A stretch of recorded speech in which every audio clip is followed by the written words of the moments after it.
thing that I would say is to allow the students to share their arrangements, earpieces, or compositions during their lesson.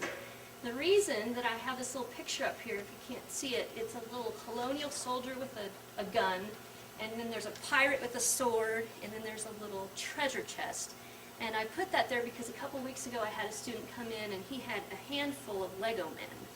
And I kind of glanced at him at first, and he had an astronaut, and then he had a spaceship that he created, and then he had a Native American. And he hid him behind his back and he said, "Mrs. Wendy, I want you to guess what my pieces are about."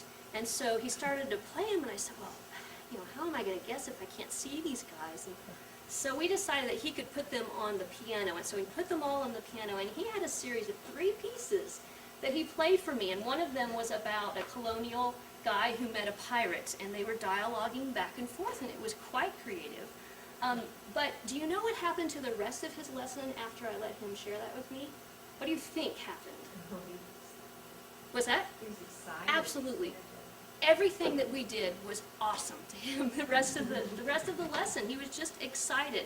And I would suggest if you just let them share every once in a while, it doesn't have to be every week. If you just say maybe the first Monday of every, or not the first Monday, the first week of every lesson will be the week that you allow them to share compositions. You only need to do it every once in a while, and maybe it'll take 5 minutes, but 5 minutes, you know, every month is really not that much time. And so if it's, you know, you would just announce to the group that it's just Music Monday on the first Monday of every, Composition Monday on the first Monday of every lesson, sometimes that's effective. So then the fourth thing is if a student has created a piece, especially if they worked hard on a piece, ask them to share it at a performance class or a studio class. Now I don't let students just come up there and doodle.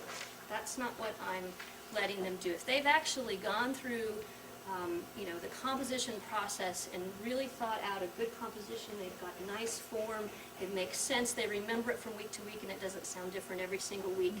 And especially if we've written it down, I like to reward them by allowing them to play it in some sort of a class. So that's just affirming to them. And the fifth thing is be creative yourself. Now that doesn't mean, Sharon's laughing, doesn't mean that you have to compose. That's not what I'm suggesting. All I'm suggesting is that you do something new in your studio periodically.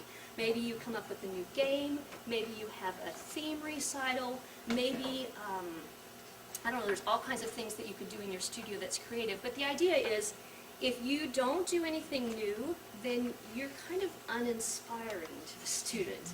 And if you're uninspiring, they're uninspired, and your lessons sort of become drab and the same old, same old. And this has happened to me, it happens to me periodically, and it just reminds me that I need to do something new in my lessons. So be creative yourself, and that usually encourages the student to be more creative as well.